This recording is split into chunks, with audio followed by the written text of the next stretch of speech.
Imagine abrir os olhos e descobrir que você está no Brasil do ano de 1600.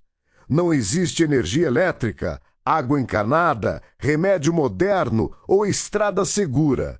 Do lado de fora, a mata parece infinita.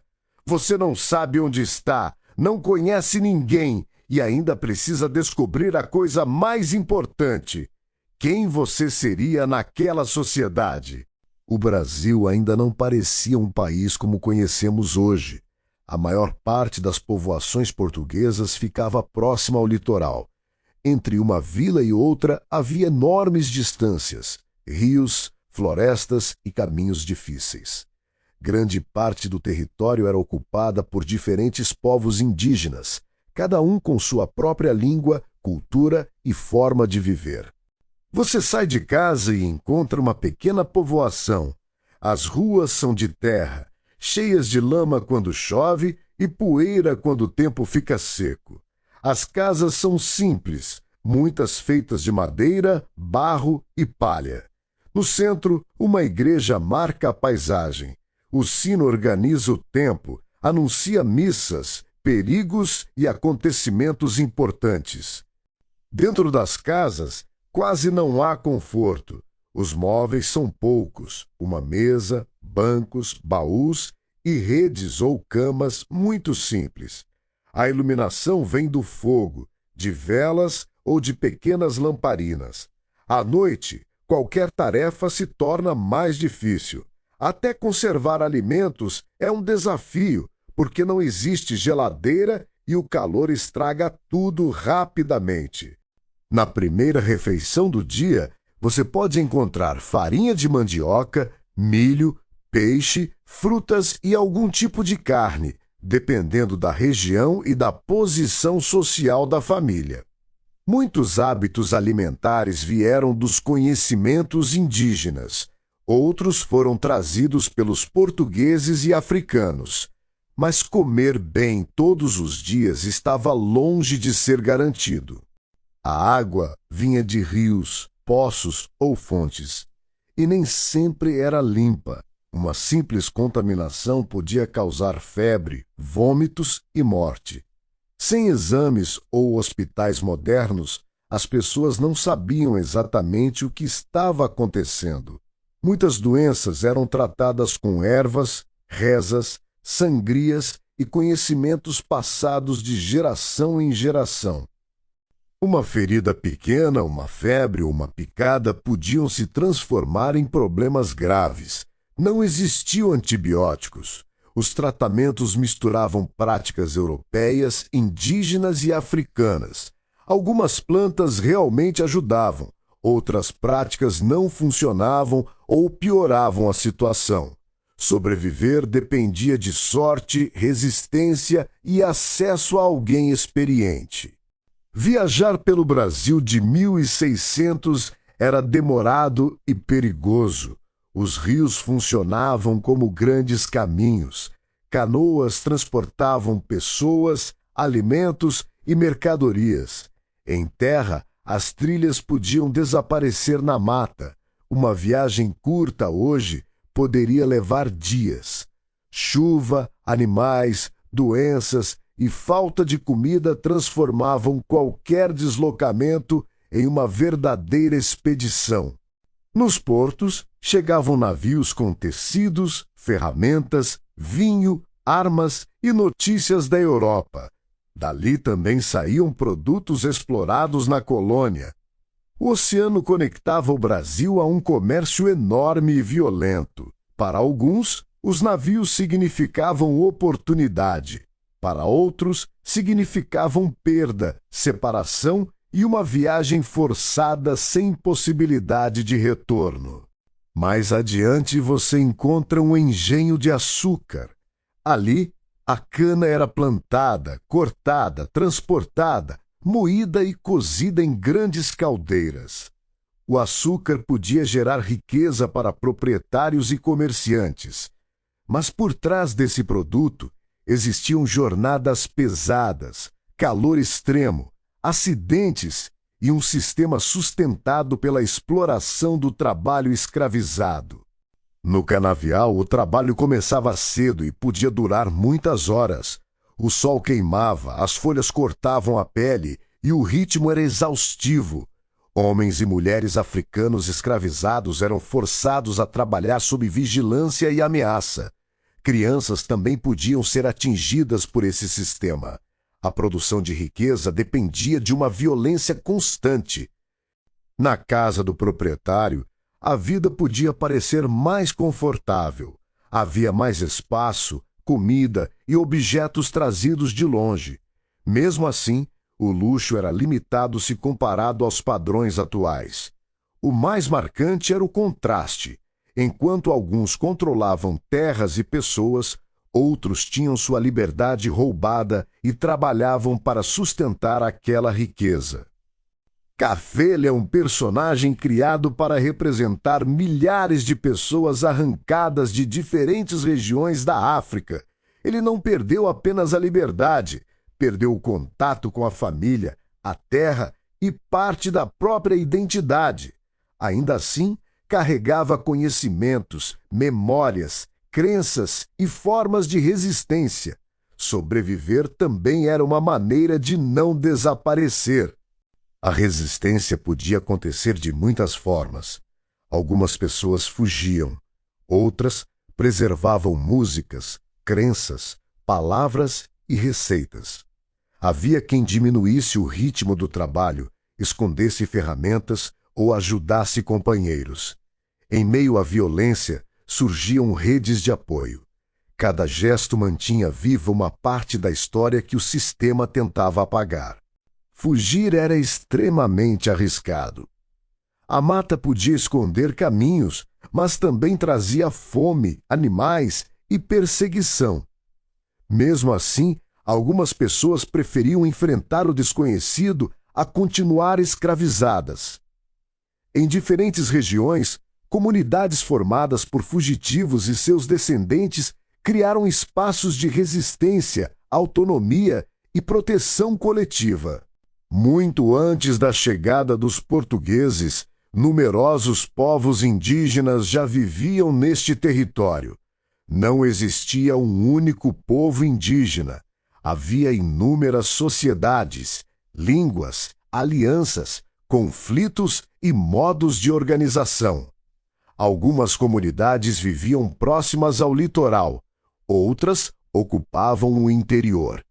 Cada uma conhecia profundamente o ambiente onde vivia.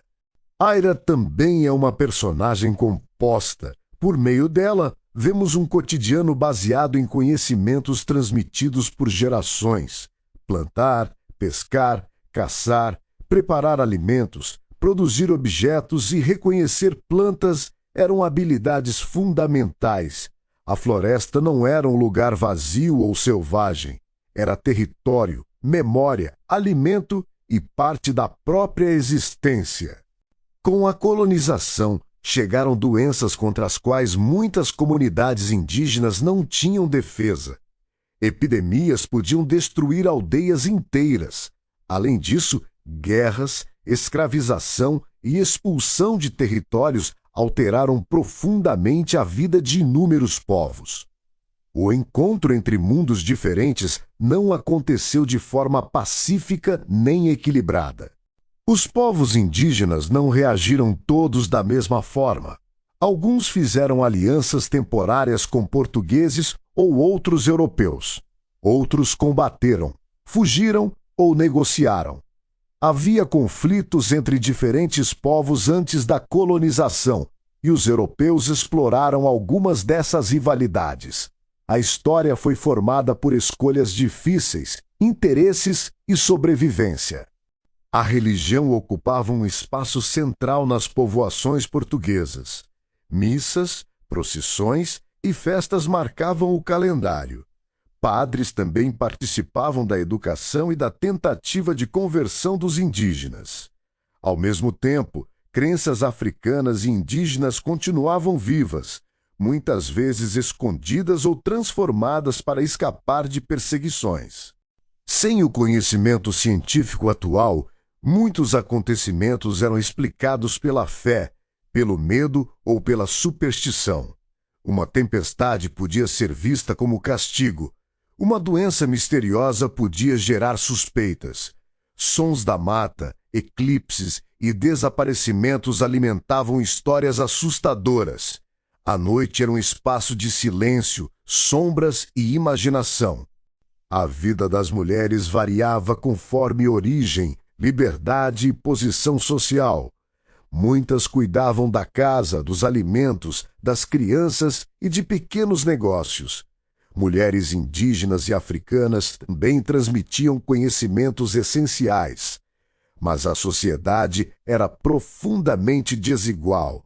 A autonomia feminina era limitada e a violência fazia parte da realidade de muitas delas. Ser criança em 1600 também era muito diferente. Poucas tinham acesso à educação formal. Muitas começavam cedo a ajudar em tarefas domésticas, agrícolas ou artesanais. Doenças eram frequentes e muitas crianças não chegavam à vida adulta. Brincadeiras existiam, mas a infância costumava ser curta. A responsabilidade chegava muito antes do que hoje. Nas áreas costeiras, fortes e soldados tentavam proteger portos e povoações. Havia medo de ataques estrangeiros, conflitos locais e invasões. O domínio português ainda era frágil em muitas regiões. Um navio desconhecido no horizonte podia significar comércio, guerra ou saque. O litoral era uma fronteira constantemente vigiada. Nem todos eram proprietários ou escravizados. Havia trabalhadores livres pobres, pescadores, artesãos, soldados, pequenos comerciantes e agricultores. Muitos viviam com poucos recursos e dependiam da própria força de trabalho. A posição social podia mudar, mas as oportunidades eram limitadas. A vida cotidiana exigia esforço quase constante. O tempo era organizado de outra forma. O nascer do sol marcava o começo das atividades. O sino da igreja ajudava a dividir o dia. Sem relógios acessíveis, as pessoas observavam a luz, as sombras e os hábitos da comunidade. Quando a noite chegava, quase tudo diminuía. A escuridão tomava conta das ruas e dos caminhos. Depois do pôr do sol, a povoação mudava completamente. As ruas ficavam escuras. Dentro das casas, o fogo iluminava rostos cansados. Do lado de fora, vinham sons de insetos, animais e vento nas árvores. Sem iluminação pública, sair sozinho podia ser perigoso. A noite trazia descanso, mas também medo e incerteza. No jantar, a comida dependia do que havia sido pescado, plantado, caçado ou comprado. Farinha de mandioca podia acompanhar quase tudo. O fogo precisava ser mantido e os utensílios eram simples. Para algumas famílias havia fartura, para outras faltava o básico. A alimentação revelava imediatamente a posição de cada pessoa naquela sociedade. Agora pense, quem você seria nesse Brasil? Um proprietário de terras? Um trabalhador pobre? Uma mulher tentando proteger a família? Um indígena defendendo seu território? Uma pessoa africana escravizada buscando liberdade? A resposta mudaria tudo. Em 1600, nascer em determinado grupo podia decidir onde você viveria e quanto controle teria sobre a própria vida. O Brasil de 1600 era um território de contrastes. Havia trocas culturais, novos alimentos e conhecimentos compartilhados, mas também havia invasão, escravização, doenças e guerras. A sociedade colonial não surgiu de forma tranquila. Ela foi construída sobre encontros desiguais, disputas por terra e resistência de povos que se recusavam a desaparecer. Mais de 4 séculos se passaram, mas muitas marcas daquele período ainda permanecem. Palavras, comidas, costumes, cidades e tradições carregam influências indígenas, africanas e europeias. Ao mesmo tempo, Desigualdades criadas naquela época continuaram afetando o país. Entender o passado ajuda a reconhecer por que o Brasil se tornou o que é hoje. Sobreviver a um único dia no Brasil de 1600 exigiria força, conhecimento e muita sorte. Para alguns, aquela terra representava riqueza. Para outros, perda, violência e resistência. E talvez a maior pergunta não seja se você conseguiria viver naquela época, mas qual lugar teria sido reservado para você. Siga o Histórias do Mundo para continuar viajando pelo passado.